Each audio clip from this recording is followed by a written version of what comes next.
Hello everyone, how are you all? I hope you all are doing good at home. Welcome back to a computer class. Today I have come with a chapter number 2, which is software concept. This is the part of unit 1. As in the previous video we have learned chapter number 1, which is computer overview, and now we are going to discuss software concepts of unit 1. So in this video we are going to learn different types of software, what is system software, what are the types of system softwares. Then we have utility softwares. Under utility software we have antivirus, compression tools, backup, disk fragmenter. Then we have application software. Under application software we have general purpose and customized. Then we have what is a need and what are the functions of. Then we have commonly used operating system, Unix, Linux, Windows, Solaris. Then we have BOS. After that we have mobile operating system, Android and Symbian. Then we'll understand the concept of open source concept. Then open source software, freeware, shareware, proprietary softwares. So firstly we'll start with hardware and software. As you know, computer consists of both hardware and software, and both are equally important for the working of computer system. As you know बेटा, as I've already explained कि जो आपका hardware है without software work नहीं कर सकता, और जो आपका सॉफ्टवेयर है विदाउट हार्डवेयर वर्क नहीं कर सकता. तो कंप्यूटर सिस्टम के लिए हार्डवेयर और software both are equally important. जो इलेक्ट्रॉनिक कंपोनेंट होते हैं कंप्यूटर सिस्टम के, जिसको हम टच कर सकते हैं, we can see, are called hardware. What do you understand by software? Software is a general term which is used for the computer programs that control the operation of the computer. Software क्या होता है? जो computer programs होते हैं जो आपके computer के operation को कंट्रोल करते हैं. And what do you understand by a program? Program is a sequence of instruction that perform a particular task. A set of program form a software. So it is a software which give hardware its capability. Hardware is of no use without software, and software cannot be used without hardware. So I think this is clear. जो hardware होते हैं we can see and touch, and software is a set of programs only जो आपके computer के operation को control करते हैं. we call it softwares. Software किससे बनते हैं? अ सेट ऑफ प्रोग्राम से. प्रोग्राम क्या होता है? सेट ऑफ इंस्ट्रक्शंस होती हैं which is going to perform a particular task. So it is clear कि विदाउट हार्डवेयर आपका सॉफ्टवेयर रन नहीं कर सकता, और विदाउट सॉफ्टवेयर आपका हार्डवेयर रन नहीं कर सकता. नेक्स्ट है types of software. First one है system software, then we have application, and third one we have utility software. So first one हम बात कर रहे हैं सिस्टम सॉफ्टवेयर की. System software, under system software हमारे पास क्या है? ऑपरेटिंग सिस्टम है और लैंग्वेज ट्रांसलेटर्स हैं. अंडर लैंग्वेज ट्रांसलेटर हमारे पास क्या है? Compiler, assembler and interpreter. And under software second category is utility software, third category is application software. Application software के अंदर है हमारे पास जनरल पर्पज और customized software. So first will discuss about system software. System software क्या होता है? It is a software that is directly related to coordinating computer operation and performing task associating with the controlling and utilizing computer hardware. Basically जो आपका system software है वो ऐसा software होता है जो आपके कंप्यूटर के ऑपरेशंस को कोऑर्डिनेट करता है, और जितने भी काम होते हैं कंट्रोलिंग से यूटिलाइजिंग से लेके सारे के सारे कौन करता है? आपका सिस्टम सॉफ्टवेयर करता है. These program assist in running program and are design to control the operation of a computer system. जो आपका सिस्टम सॉफ्टवेयर होता है वो आपके कंप्यूटर सिस्टम के ऑपरेशन को कंट्रोल करता है. System software direct the computer what to do, when to do and how to do. System software है वो आपके कंप्यूटर को डायरेक्ट करता है क्या करना है, कब करना है और कैसे करना है. And as you know computer consists of both hardware and software, and both are equally important for the working of computer system. As you know बेटा, as I've already explained कि जो आपका हार्डवेयर है विदाउट सॉफ्टवेयर वर्क नहीं कर सकता, और जो आपका सॉफ्टवेयर है विदाउट हार्डवेयर वर्क नहीं कर सकता. तो कंप्यूटर सिस्टम के लिए हार्डवेयर और software both are equally important. जो इलेक्ट्रॉनिक कंपोनेंट होते हैं कंप्यूटर सिस्टम के, जिसको हम टच कर सकते हैं, we can see, are called hardware. What do you understand by software? Software is a general term which is used for the computer programs that control the operation of the computer. Software क्या होता है? जो computer programs होते हैं जो आपके computer के operation को कंट्रोल करते हैं. And what do you understand by a program? Program is a sequence of instruction that perform a particular task. A set of program form a software. So it is a software which give hardware its capability. Hardware is of no use without software, and software cannot be used without hardware. So I think this is clear. जो hardware होते हैं we can see and touch, and software is a set of programs only. जो आपके computer के operation को control करते हैं we call it softwares. Software किससे बनते हैं? अ सेट ऑफ प्रोग्राम से. प्रोग्राम क्या होता है? सेट ऑफ इंस्ट्रक्शंस होती हैं which is going to perform a particular task. So it is clear कि विदाउट हार्डवेयर आपका सॉफ्टवेयर रन नहीं कर सकता और विदाउट सॉफ्टवेयर आपका हार्डवेयर रन नहीं कर सकता. नेक्स्ट है types of software. First one है system software, then we have application, and third one we have utility software. And system software can be further categorized into two parts, operating system and language translator. तो सबसे पहले है हमारे पास operating system. Operating system is the most important system software होता है. Basically it is a set of program only, as we have discussed, that control and supervise the hardware of a computer. जो operating system होता है उसके अंदर क्या होता है? सेट ऑफ प्रोग्राम्स होते हैं जो क्या करते हैं? कंट्रोल करते हैं और सुपरवाइज करते हैं आपके hardware of a computer, and also provide services to the application software programmer and the user. जो आपका ऑपरेटिंग सिस्टम होता है वो सर्विसेज प्रोवाइड करता है आपके एप्लीकेशन सॉफ्टवेयर को, प्रोग्रामर्स को और यूजर्स को. जितने भी हार्डवेयर होते हैं, सॉफ्टवेयर होते हैं, इनपुट होती है, आउटपुट, प्रोसेसिंग एक्टिविटीज होती है कंप्यूटर सिस्टम के साथ, सारी की सारी कौन मैनेज करता है? आपका ऑपरेटिंग सिस्टम. जो फ्लो ऑफ इंफॉर्मेशन है to and from the processor, that is also controlled by operating system. Priorities for handling different tasks, कौन सी टास्क किस टाइम पे करनी है, that is also done by operating system. Without operating system a computer cannot do anything useful. आपका operating system के बिना आपका computer कुछ भी वर्क नहीं कर सकता है. जब भी कंप्यूटर स्विच ऑफ किया जाता है तो ऑपरेटिंग सिस्टम ही है जो फर्स्ट प्रोग्राम होता है that is going to load into the memory of the computer. A user cannot communicate directly with the computer hardware. जो आपका यूज़र है वो अपने हार्डवेयर से डायरेक्टली कम्युनिकेट नहीं कर सकता, इसलिए जो आपका ऑपरेटिंग सिस्टम है that is working as a interface between the user and the hardware. So we have popular operating system used in the personal computer are DOS है, Windows है, Unix है, Linux है, Solaris है, etc. तो operating system can be single user भी हो सकता है और मल्टी यूज़र भी हो सकता है. सिंगल यूज़र होता है जिसके अंदर सिर्फ एक ही यूज़र वर्क कर सकता है एट ए टाइम, लेकिन जो मल्टी यूज़र होता है उसके अंदर टू और more user to use a powerful computer at the same time. For example Windows 7 है that is a single user operating system, लेकिन जो लाइनक्स है that is a multi user operating system. जो आपका ऑपरेटिंग सिस्टम है it is design in such a manner so that it operate, control and execute various application on the computer. It also allow the computer to manage its own resources.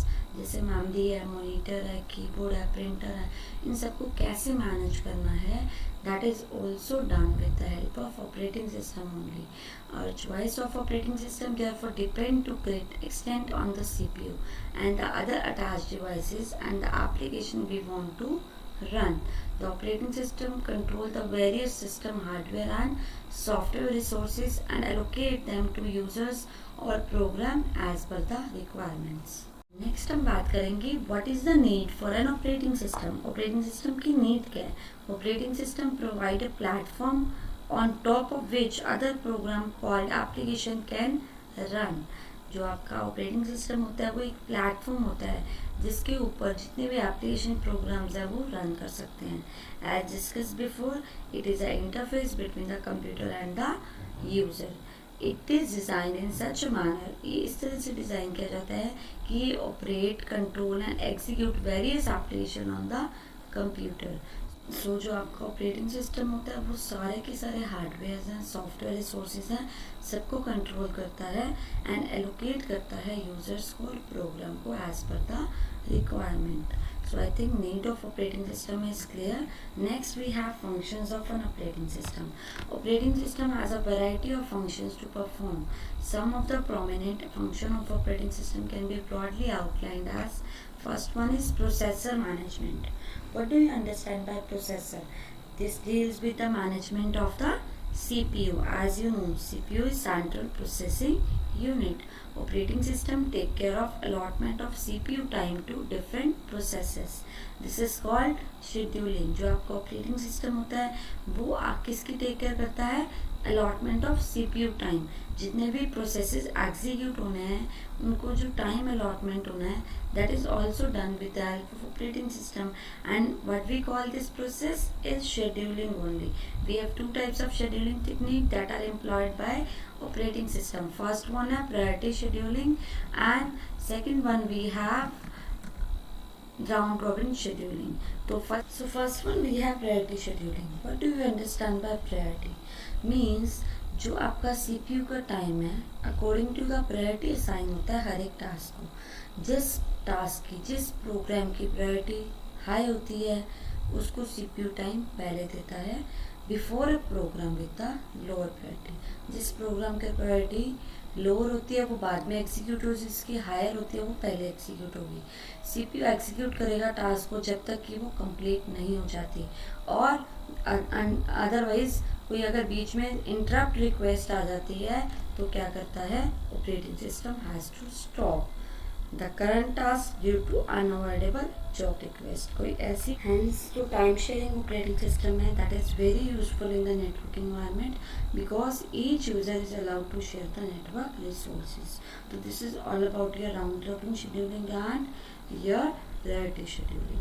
In priority scheduling, we are going to assign the priorities. According to priorities only, we are going to execute. CPU is going to allocate the time to each task. But in case of round robin time scheduling, कोई ऐसी request जो unavoidable है means उसको हम wait नहीं करवा सकते तो CPU क्या करता है पहले उसको एग्जीक्यूट करता है. सो जो मेजर ड्रॉबैक होती है प्रायोरिटी शेड्यूलिंग की, जो स्मॉल जॉब होती है उसको भी बहुत देर वेट करना पड़ता है और जो लॉन्ग ड्यूरेशन की जॉब होती है लेकिन उसकी प्रायोरिटी हाई थी इसलिए हम उसको पहले से एग्जीक्यूट कर देते हैं. नेक्स्ट आता है हमारे पास राउंड रॉबिन शेड्यूलिंग. जो राउंड रॉबिन शेड्यूलिंग होती है this type of scheduling technique is also known as time sharing scheduling. इसके अंदर टाइम शेयर होता है that's why we call it time sharing scheduling. इसके अंदर हर एक जो प्रोग्राम है हर एक जो टास्क है उसको फिक्स्ड अमाउंट ऑफ टाइम दिया जाता है एग्जीक्यूट होने के लिए. CPU continue with the execution till either the allotted time is over or there is a some interrupt request. वो CPU क्या करेगा उसको एग्जीक्यूट करता रहेगा जितना भी उसको allotted टाइम मिला है जब तक कि वो टाइम ओवर नहीं हो जाता और कोई इंटरप्ट रिक्वेस्ट नहीं आ जाती बीच में. And the task is completed before the allotted time. If the task is not completed at the end of allotted time, it is put at the end of the queue. अगर task जो time मिला था उसमें अगर जो भी allocated time होगा अगर उसमें वो एग्जीक्यूट नहीं होती है पूरी तो उसको क्यू के एंड में डाल दिया जाता है. तो हर एक टास्क को CPU क्या देता है टाइम देता है. And this scheduling will improve the response time and provide an interactive environment. So time sharing operating system is very useful in the network environment as each user is allowed to share the network resources. So next we have device management. As you know, operating system communicate with the hardware and the attached devices and maintains a balance between them and CPU. क्या करता है balance करता है input of devices के बीच में और CPU के बीच में. This is all the more important because जो CPU की प्रोसेसिंग स्पीड होती है वो हायर होती है एज कम्पेयर टू ये इनपुट आउटपुट डिवाइसेस. इसलिए in order to optimize the CPU time जो ऑपरेटिंग सिस्टम है एम्प्लॉय करता है दो टेक्निक्स. फर्स्ट वन होता है बफरिंग एंड सेकेंड वन होती है स्पूलिंग. बफरिंग के अंदर क्या होता है जो टेम्परेरी स्टोरेज होती है इनपुट और आउटपुट डेटा की that is done by input buffer and output buffer. Once the signal for input or output is sent to or from the CPU respectively, operating system through the device controller move the data from input device to the input buffer and output devices to the output buffer. जैसे ही request आती है, जो आपका operating system होता है वो क्या करता है, आपके डेटा को मूव करता है इनपुट डिवाइस से इनपुट बफर में, आउटपुट डिवाइस से आउटपुट बफर में।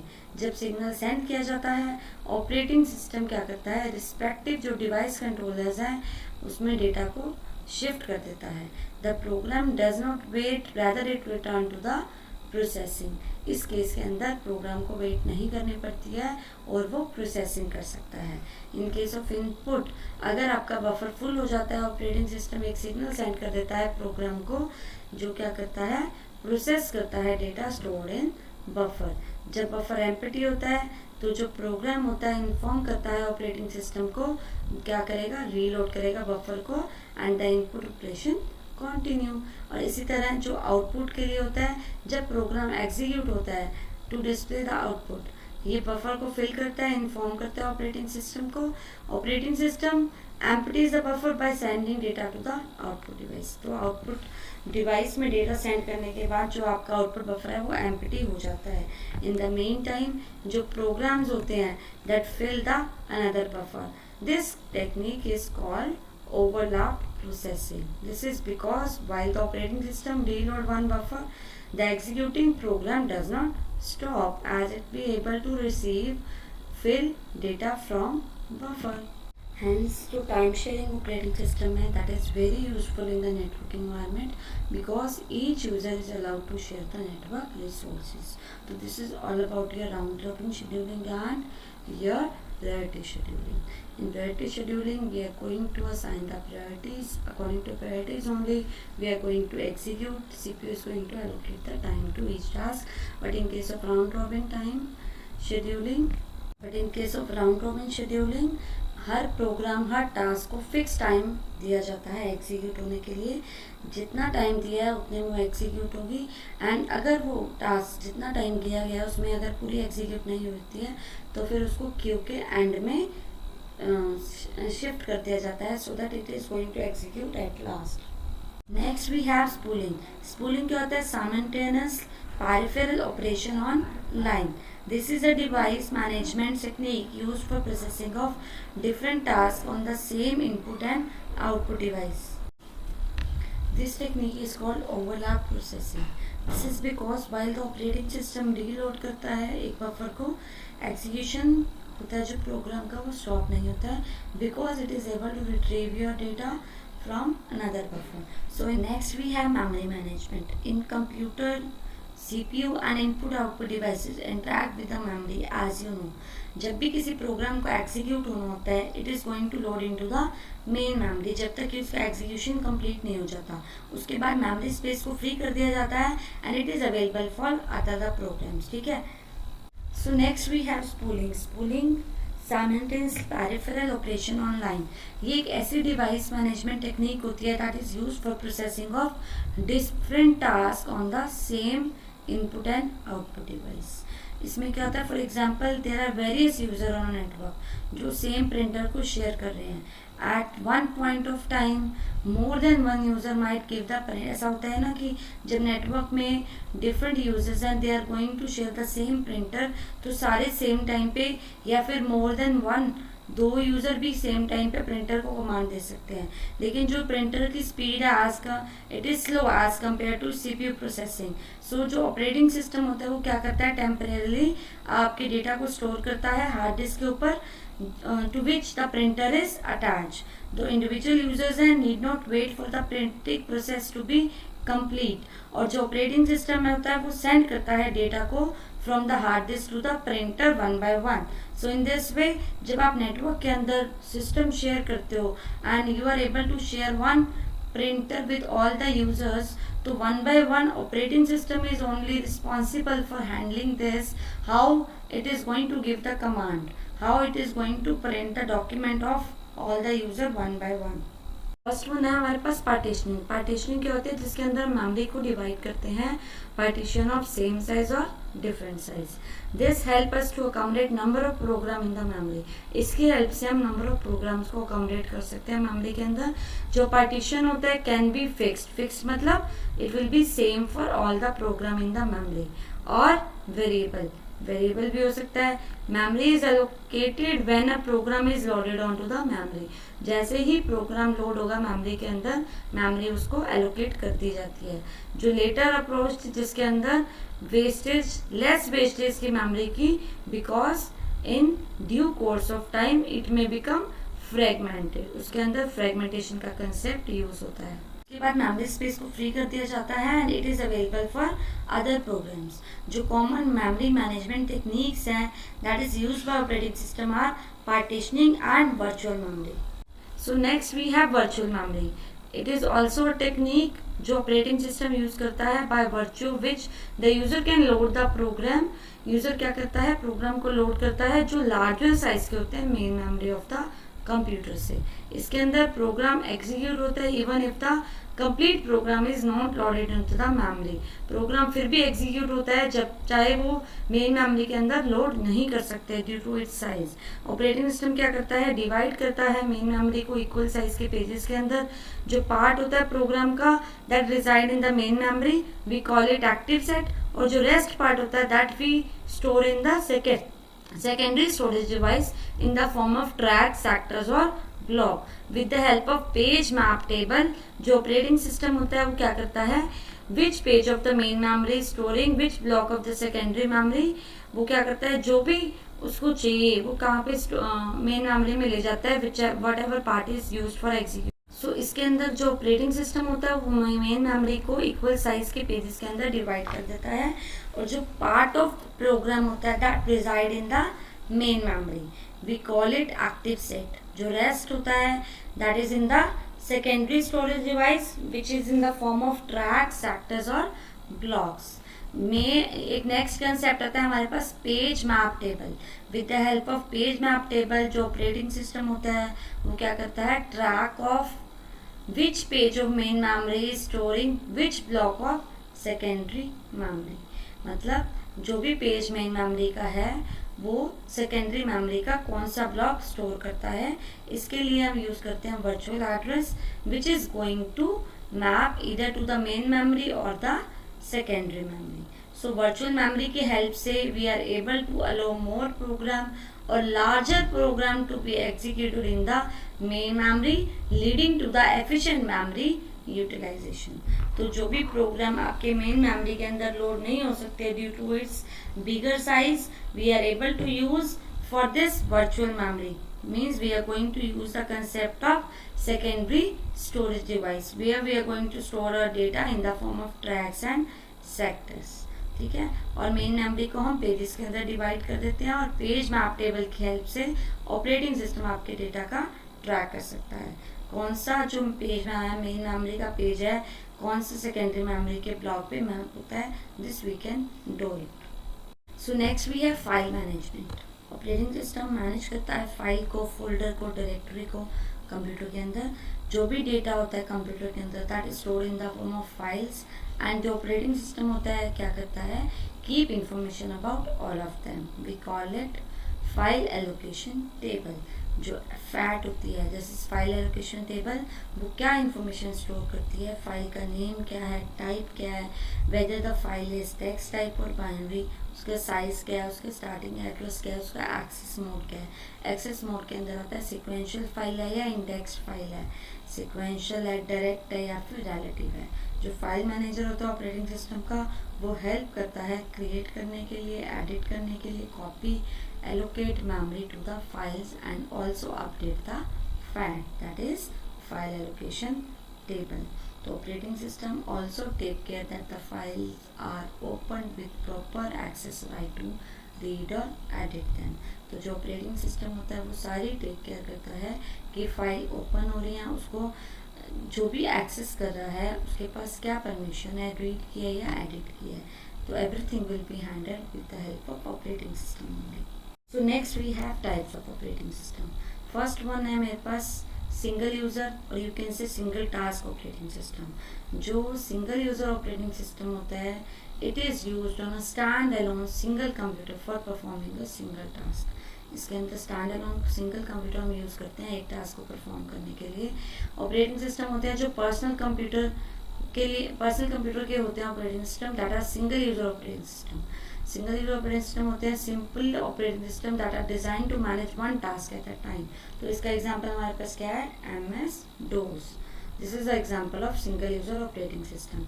नेक्स्ट है मल्टी यूजर। मल्टी यूजर होते हैं मिनी कंप्यूटर और मेन फ्रेम, जो क्या करते हैं सेम डेटा को और एप्लीकेशन को मल्टीपल यूजर एक्सेस करते हैं सेम टाइम के अंदर। तो user can communicate with each other. And इसके एग्जाम्पल क्या है, Linux and Unix are the example of multi user. और ये होते कहाँ यूज हैं, मिनी कंप्यूटर के अंदर और मेन फ्रेम के अंदर। और सिंगल यूजर होता है that is used in the personal computer. Okay, next है मल्टी प्रोसेसिंग। मल्टी प्रोसेसिंग क्या होता है, जिसके अंदर 2 और मोर प्रोसेसर होते हैं for a single running process. एक सिंगल रनिंग प्रोसेस के लिए क्या होता है, 2 और मोर प्रोसेसर्स होते हैं। ठीक है, processing take place in parallel. Parallelly processing होती है इसके अंदर, we call it parallel processing. हर एक प्रोसेसर क्या करता है, वर्क करता है different parts of the same.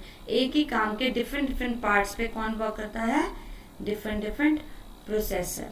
ठीक है, ऑन 2 और डिफरेंट टास्क। ठीक है, since execution take place in parallel they are used for high speed. ये किस लिए यूज होता है, बिकॉज हम कह रहे हैं कि पैरेलली वर्क हो रहा है। अगर मैं फर्स्ट पार्ट पे काम कर रही हूँ तो जो डिफरेंट यूजर हैं अलग अलग पार्ट्स पे वर्क कर रहे हैं, तो इससे क्या होगा, उसका पैरेलल एग्जीक्यूशन हो रहा है, इसलिए वो हाई स्पीड एग्जीक्यूशन हुई। और इससे क्या होता है, they are able to increase the power of computer.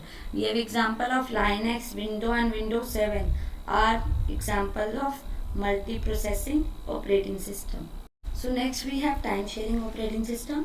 Time sharing operating system के अंदर क्या होता है, जो एग्जीक्यूशन है मोर देन वन टास्क का और प्रोसेसेस कंकरेंटली एग्जीक्यूट करती हैं, कंकरेंटली होता है सेम टाइम के अंदर। फॉर दिस जो प्रोसेसर का टाइम होता है वो हम क्या करते हैं, डिफरेंट टास्क के अंदर डिवाइड कर देते हैं।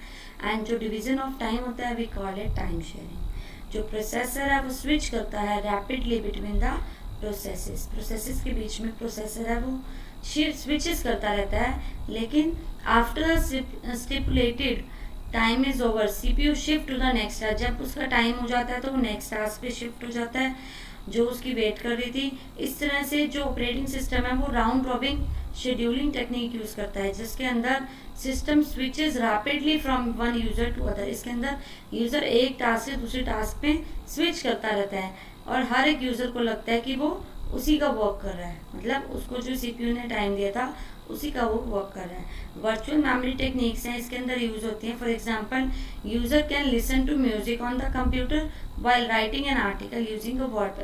क्या होता है कि टाइम शेयरिंग ऑपरेटिंग सिस्टम के अंदर जो वर्चुअल टेक्निक यूज होती हैं, जैसे यूजर सॉन्ग सुन रहा है सिस्टम के ऊपर और वो एक आर्टिकल भी लिख रहा है वर्ड प्रोसेसिंग सॉफ्टवेयर के अंदर, और यूजर क्या कर रहा है, स्विच कर रहा है between the application and the transfer the data between them.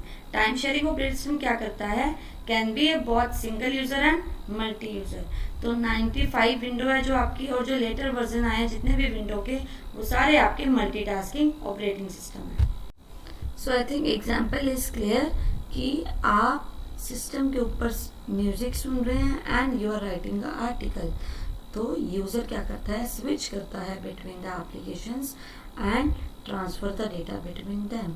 तो जो आपका टाइम शेयरिंग ऑपरेटिंग सिस्टम होता है वो सिंगल यूजर भी हो सकता है और मल्टी यूजर भी हो सकता है। सो विंडो 95 उसके बाद जितने भी वर्जन आए हैं सारे के सारे आपके मल्टीटास्किंग ऑपरेटिंग सिस्टम है, because we can do more than one task at a time. Next है real time operating system. Multitasking operating system जो डिज़ाइन हुआ था रियल टाइम एप्लीकेशन के लिए, जैसे रोबोटिक्स है, इसके अंदर जो टास्क है that is has to be done within a fixed deadline. इसके जो रियल टाइम ऑपरेटिंग सिस्टम है उसके अंदर टास्क को फिक्स डेडलाइन दी जाती है, उसके अंदर इसको कंप्लीट करना होता है। सिस्टम की परफॉर्मेंस गुड होती है because the task is finish with in the deadline. जितना टाइम दिया जाता है उतने टाइम में टास्क फिनिश हो जाती है, इसलिए हम इसको कहते हैं the performance of the system is good in case of real time operating system. अगर ये नहीं होता है तो we call it deadline overrun. Lesser the deadline overrun, better is the system efficiency. जितना डेडलाइन ओवररन कम होगा उतनी सिस्टम की एफिशिएंसी ज़्यादा होगी. तो जो रियल टाइम ऑपरेटिंग सिस्टम है वो not only logical result of the competition but also on the time in which the result are processed. मतलब कि जो आपका रियल टाइम ऑपरेटिंग सिस्टम होता है वो इसी पे डिपेंड नहीं करता कि उसकी कंपटीशन का रिजल्ट क्या था, वो इस पे भी डिपेंड करता है कि जो आपका उसने आउटपुट दिया है, जो भी आपको प्रोसेस्ड आउटपुट मिली है, that is executed at what time, कितना टाइम उसने लिया उसको करने के लिए. That comes into real time operating system. और जो आपके रियल टाइम ऑपरेटिंग सिस्टम होते हैं वो बेसिकली डिज़ाइन किए जाते हैं रियल टाइम एप्लीकेशन के लिए. जैसे हमारे पास कंसेप्ट है रोबोटिक्स का. So I think this is clear. Next है distributed operating system. Distributed operating system क्या होता है? जब नेटवर्क के ऊपर डेटा स्टोर किया जाता है, प्रोसेस किया जाता है मल्टीपल लोकेशंस के अंदर. एज यू नो, जैसे बैंकिंग का एग्जांपल है, बैंकिंग के अंदर डिस्ट्रीब्यूटेड ऑपरेटिंग सिस्टम यूज होता है on network as it allow share data and file to be accessed from any machine on the network. तो कहीं पे भी बैंक के अंदर क्या होता है, देखो, all the user are going to share the same data. अगर आप सिरसा से विजिट करते हैं सेम ब्रांच के अंदर, आपका अकाउंट दिल्ली में है लेकिन you are going to visit from Sirsa, तो लेकिन आपको क्या होता है, वो आपस में तो डेटा कनेक्टेड है ना. So that's why you are going to get the same detail if you go anywhere because all the data is actually logically connected with each other. So next we have interactive operating system. ये आपका operating system है जो provide करता है graphical user interface, जिसकी help से आप navigate कर सकते हैं, इंटरैक्ट कर सकते हैं. कंप्यूटर रिस्पॉन्ड करता है almost immediately after instruction has been entered and user can enter the new instruction after seeing the result of the previous instruction. को जो आपका यूजर है वो आपका with the help of graphical user interface only able to interact with the operating system. और जो आपका computer है वो आपको immediately रिस्पॉन्ड करता है जो भी आपने इंस्ट्रक्शन एंटर करी है. So next we have distributed operating system. Network के ऊपर डेटा को शेयर किया जाता है, प्रोसेस किया जाता है मल्टीपल लोकेशंस के अंदर. जो डिस्ट्रीब्यूटेड ऑपरेटिंग सिस्टम होते हैं that is going to be used on network because it allow shared data files to be accessed from any machine on the network in a transparent manner. We can insert, remove the data and can even access all the input and output devices, and the user feel as if all the data is available on their workstation only. Distributed के अंदर user को ये लगता है कि जो सारा का सारा डेटा है वो उसकी वर्क स्टेशन पे अवेलेबल है, बट एक्चुअली ऐसा नहीं होता. लेकिन वो आपस में कनेक्ट होते हैं. जितने भी सिस्टम्स होते हैं they are actually residing on the different place but logically they are connected with each other. As we have example of banks के अंदर सारी की सारी जितने भी आपकी different local आपके stations होते हैं that are connected with the each other. Like मुझे अगर विजिट करना है बैंक, सपोज मैंने अपना अकाउंट दिल्ली में ओपन करवाया था लेकिन I want to visit the Sirsa branch, can I get all the detail which I get in the Delhi only because the data is logically connected. तो ठीक है, तो मैं डिस्ट्रीब्यूटेड के अंदर लॉजिकली सेम डेटा मुझे मिलेगा कहीं पे भी मैं जाके उसको विजिट करती हूँ. So next we have commonly use operating system. First one है विंडोज. माइक्रोसॉफ्ट ने लॉन्च किया था विंडो 1.0 को, ऑपरेटिंग सिस्टम को, इन 1985 एंड उसके बाद then the window has ruled the world software market. इसके अंदर ग्राफिकल यूजर इंटरफेस था और various version of window have been launch like window 95 आई, 98 आई, NT आई, विंडो XP आई, विंडो 7 आई, and the latest version is window 8 and window 10 is also available. Then we have Linux आपका free और open software होता है that is freely available for use, और इसका जो सोर्स कोड होता है freely available होता है and anyone can use it and modify it and redistribute it. उसको आप यूज़ भी कर सकते हैं, मॉडिफाई भी कर सकते हैं और रीडिस्ट्रीब्यूट भी कर सकते हैं. वो आप कहाँ से डाउनलोड कर सकते हैं? linux.org. ये आपका पॉपुलर ऑपरेटिंग सिस्टम होता है जो बहुत सारी कंपनीज यूज़ करती हैं. The defining component of this operating system is the Linux kernel. Next है BOSS. BOSS is Bharat operating system solution. It is an Indian distribution of GNU Linux. इसके अंदर लाइनक्स ऑपरेटिंग सिस्टम कर्नल होता है, office application suit होता है, भारतीय OS internet browser, multimedia application and file sharing होती है।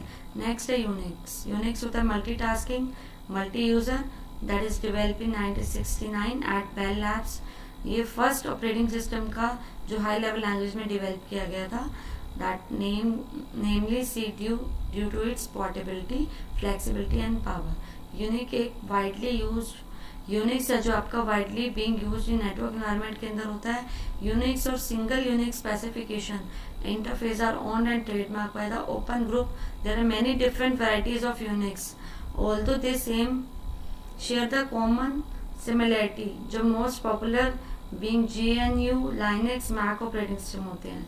Solaris ये free Unix based operating system है जो सन माइक्रो सिस्टम ने 1992 में डेवलप किया था। Now it is known as Oracle Solaris. Solaris is registered as compliant with the single Unix specification. ये आपका स्केलेबल है and used on a virtual machine. Next है mobile operating system. Mobile operating system है वो digital mobile devices के ऊपर use करते हैं, जैसे स्मार्टफोन है, टैबलेट के है, और ये क्या करते हैं आपके एक्सटेंड करते हैं features of normal operating system that is use for personal computer. इसके अंदर touch screen, Bluetooth, wifi, GPS, mobile navigation, camera, music player and many more. ठीक है, जो most commonly mobile operating system होता है Android and Symbian. First one Android and second one Symbian. Android क्या था? Linux derive mobile operating system है that were released on 5 November 2007, and by 2001 it has more than 50% of the global smartphone and market share. It is Google open and free software होता है जिसके अंदर operating system होता है, middleware and some की application होती हैं use for a mobile device. Android applications होती हैं क्वाइट यूजर फ्रेंडली होती हैं and even one can easily customize a smartphone with the Android operating system. ठीक है, नेक्स्ट है सैम्बियन। जो ये ऑपरेटिंग सिस्टम था that was made by Nokia, design for smartphones. ठीक है, it offer high level of functional integration होती है between the communication and the person information management. इसके अंदर इंटीग्रेटेड मेल बॉक्स होता है, completely facilitate the use of all the Google application in your smartphone easily. Symbian application होती है easy to shut down होती है एज कम्पेयर टू एंड्रॉयड। बहुत सारे वर्जन है, X60, S80, S90, Symbian, Anna, etc. has been released. Next are language processors. So next we have language processor. As we know, computer understand instruction in machine code only, in the form of zeros and ones. It is difficult for us to write computer program directly in the machine. ये हमारे लिए बहुत difficult होता है computer programs को directly machine code के अंदर लिखना। तो program written mostly in the high level language में होते हैं। जितने भी प्रोग्राम राइट किए जाते हैं जैसे बेसिक है, C++ है, पाइथन है। A program written in high level language or written in assembly language is called the source program or source code. जो प्रोग्राम हाई लेवल लैंग्वेज में लिखा जाता है या फिर असेंबली लैंग्वेज में लिखा जाता है, we call it source program और सोर्स कोड। जो सोर्स कोड है can not be executed directly. जो सोर्स कोड है उसको कंप्यूटर डायरेक्टली एग्जीक्यूट नहीं कर सकता। उसको एग्जीक्यूट करने के लिए उसको मशीन लैंग्वेज के अंदर कन्वर्ट करना पड़ता है। जो प्रोग्राम है ट्रांसलेट करता है मशीन लैंग्वेज के अंदर, we call it object program और ऑब्जेक्ट कोड। जो प्रोग्राम है translated into machine code that is known as object program और ऑब्जेक्ट कोड। जो स्पेशल ट्रांसलेटर सिस्टम्स हैं, सॉफ्टवेयर हैं जो यूज़ किए जाते हैं program written high level language को कन्वर्ट करने के लिए मशीन कोड के अंदर, वी कॉल इट ट्रांसलेटर और लैंग्वेज प्रोसेसर्स।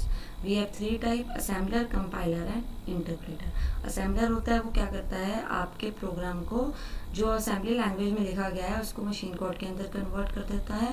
जो इनपुट होती है असेंबलर की सोर्स प्रोग्राम होती है जिसके अंदर असेंबली लेवल लैंग्वेज इंस्ट्रक्शंस होती हैं, और जो आउटपुट होती है that is a machine code which is going to be understandable by the computer. Compiler क्या करता है? ट्रांसलेट करता है सोर्स प्रोग्राम को मशीन कोड के अंदर इन वन गो, मीन्स एक ही टाइम में पूरे कोड को कन्वर्ट कर देता है। इसके एग्जाम्पल क्या है? C and C++। इसके अंदर जो प्रोग्राम है that is going to be translate into a machine code is called the object program. जो कन्वर्ट हो रहा है उसको हम कहते हैं ऑब्जेक्ट प्रोग्राम।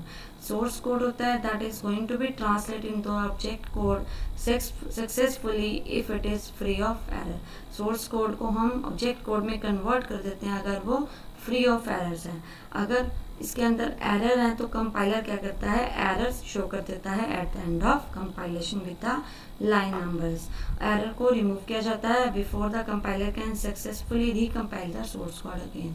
कंपाइलर फिर से उसको एग्जीक्यूट करे, इसके लिए उसकी एरर्स को रिमूव किया जाता है and compiler has to recompile the code again. Next we have interpreter. जो आपके लैंग्वेज प्रोसेसर्स होते हैं वो सिंगल्स, जो इंटरप्रेटर है that is going to convert a single statement of source program into the machine code and execute it immediately before moving on to the next line is called a interpreter. अगर error है statement के अंदर तो interpreter terminate its translating process और जितने भी statement हुई है और वो एरर मैसेज को डिस्प्ले कर देगा। Once the removal of the error is done, the interpreter move to the next line for the execution. So I think difference is clear. Interpreter आपका हर एक लाइन के बाद एरर जनरेट करता है और कंपाइलर एक पूरे प्रोग्राम को एग्जीक्यूट करने के बाद आपका एरर जनरेट करता है। कंपाइलर का एग्जीक्यूशन फास्ट होता है, इंटरप्रेटर का स्लो होता है because it is going to execute a program line by line. Next है हमारे पास यूटिलिटीज। यूटिलिटीज क्या होती हैं? It is a software only which provides certain tasks that help in the proper maintenance of the computer system। Computer system की maintenance के लिए जो टास्क करी जाती हैं that is provided by utility। so I think difference is clear। Interpreter आपका हर एक लाइन के बाद एरर जनरेट करता है और कंपाइलर एक पूरे प्रोग्राम को एग्जीक्यूट करने के बाद आपका एरर जनरेट करता है। कंपाइलर का एग्जीक्यूशन फास्ट होता है, इंटरप्रेटर का स्लो होता है because it is going to execute a program line by line. Next है हमारे पास यूटिलिटीज। यूटिलिटीज क्या होती हैं? It is a software only which provides certain tasks that help in the proper maintenance of the computer system। Computer system की maintenance के लिए जो टास्क करी जाती हैं that is provided by utility। So first one है हमारे पास antivirus. You must be aware about antivirus। It is also a utility software जो क्या करता है, डिटेक्ट करता है, रिमूव करता है कंप्यूटर वायरसेस को। अगर आपका सिस्टम, आपका software is not able to remove the virus so it is neutralized. जो एंटीवायरस है वो आपका keep watch on the functioning of the computer system. अगर वायरस फाउंड हो जाता है तो वो अलर्ट मैसेज जनरेट कर देता है और it flag the infected program और किल द वायरस। बहुत सारे आपके कॉमनली टाइप ऑफ वायरस होते हैं। बूट सेक्टर है, फाइल वायरस है, मैक्रो वायरस है, ट्रोजन हॉर्स है। सबसे पहला है boot sector. Boot sector virus क्या होता है? जो डिस्प्लेस करता है बूट रिकॉर्ड और कॉपी करता है itself to the boot sector. जहाँ पे आपके प्रोग्राम्स हैं वो क्या करते हैं, बूट करते हैं मशीन को, उससे ये रिप्लेस कर देता है। जो फर्स्ट वायरस है that is going to load into the computer memory, main memory, then the operating system. जब भी आपकी कोई नई डिस्क इंसर्ट होती है तो वायरस क्या करता है, वो आपके अपने आप को कॉपी कर देता है न्यू डिस्क के ऊपर। एंटीवायरस क्या करता है, ओवरराइट करता है करेक्ट बूट रिकॉर्ड को इन्फेक्टेड बूट सेक्टर के ऊपर और उसको क्लीन कर देता है बैड सेक्टर्स को। So I think this is clear. जो बूट सेक्टर वायरस है वो बूट रिकॉर्ड को रिप्लेस करता है और अपने आप को कॉपी कर देता है बूट सेक्टर की जगह, ठीक है। और जो एंटीवायरस है वो उसको ओवरराइट करता है करेक्ट बूट रिकॉर्ड से और इन्फेक्टेड जो बूट रिकॉर्ड होता है उसको क्लीन करता है। नेक्स्ट है फाइल वायरस। फाइल वायरस क्या होता है, जो जनरली अटैक कहाँ करता है, एग्जीक्यूटेबल फाइल पे। एग्जीक्यूटेबल फाइल कौन सी होती हैं, जो it is going to attach to the location of original file. जो ओरिजिनल फाइल होती है उसकी लोकेशन पे अटैच हो जाता है, रिप्लेस कर देता है कोड को and fill in the open spaces in the code और create a companion file to work with an executable file. जो भी फाइल वायरसेस होते हैं मेमोरी रेजिडेंट होते हैं और वेट करते हैं मेमोरी में जब तक कि यूजर नया प्रोग्राम को रन नहीं करता है। So I think file virus आपको क्लियर है। फाइल वायरस एग्जीक्यूटेबल फाइल पे अटैक करता है और आपके सिस्टम के अंदर वेट करता है।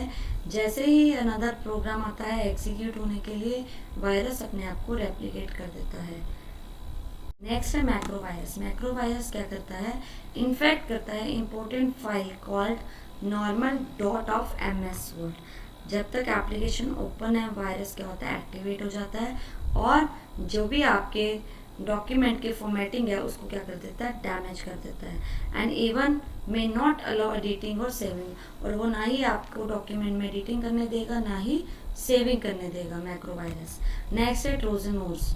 ये आपका कोड होता है जो हिडन होता है गेम्स के अंदर और स्प्रेडशीट के अंदर। बिकॉज दे आर हिडन, जो प्रोग्राम होता है उसको seem to function as a user want, but actually it is destroying the program. Actually ऐसा यूजर को तो ये लगता है कि उसका प्रोग्राम वर्क कर रहा है एज ही वांट, बट वो क्या कर रहा होता है, प्रोग्राम को डिस्ट्रॉय कर रहा होता है.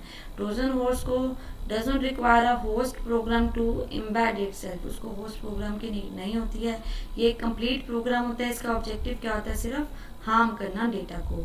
वो बैड सेक्टर डिस्क के ऊपर क्रिएट करता है, डिस्ट्रॉय करता है फाइल एलोकेशन टेबल को और cause the system to hang. आप कहते हैं कि सिस्टम हैंग होने लगा ma'am, this is the reason of Trojan horse only.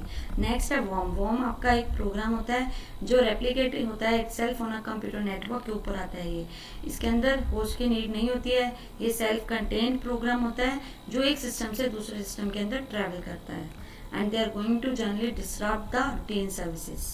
Next है डिस्क फ्रेगमेंटेशन. जो मेमोरी है used in the small chunks randomly. जब भी मेमोरी चंक अप्रोप्रिएट साइज का अवेलेबल नहीं होता तो ऑपरेटिंग सिस्टम क्या करता है, उसको फ्रेगमेंट कर देता है, ब्रेक कर देता है फाइल को, जिससे वो resulting in slower access to the file. Disk fragmenter scan करता है हार्ड डिस्क को फ्रेगमेंटेड फाइल्स के लिए और जितने भी फ्रेगमेंट्स फाइल होती हैं उनको सबको इकट्ठा कर देता है. Next है ma'am backup utility. This utility is used to create the copy of the complete data or the partial data which is stored in a disk or on the CD on any other disk. In case the hard disk crash or some other system failure occur, तो file can be restored using the backup software. Next है compression utility. Compression is useful because it is going to help you to reduce the resources usage and the file transmission on the network become easier. As you know, with the help of compression software आप अपने large size की files को compress कर सकते हैं. Like we have example of WinZip and WinRAR. Then disk cleaner है मेरे पास. disk cleaner क्या करती है, आपकी फाइल्स को स्कैन करती है जो आपने एक्सेस नहीं किए हैं काफ़ी टाइम से. और these file might be occupying, ये जो आपकी फाइल्स हैं मे बी ऐसा भी हो सकता है कि बहुत सारा स्पेस लेके बैठी हो आपके सिस्टम के अंदर. तो डिस्क क्लीनर क्या करेगा, prompt the user to delete such file and create the more space on the disk. वो यूजर से पूछेगा can you want to delete it. If you say yes तो वो उसको डिलीट कर देगा और आपकी डेटा के लिए स्पेस बना देगा आपके सिस्टम के अंदर. नेक्स्ट है फाइल मैनेजमेंट टूल.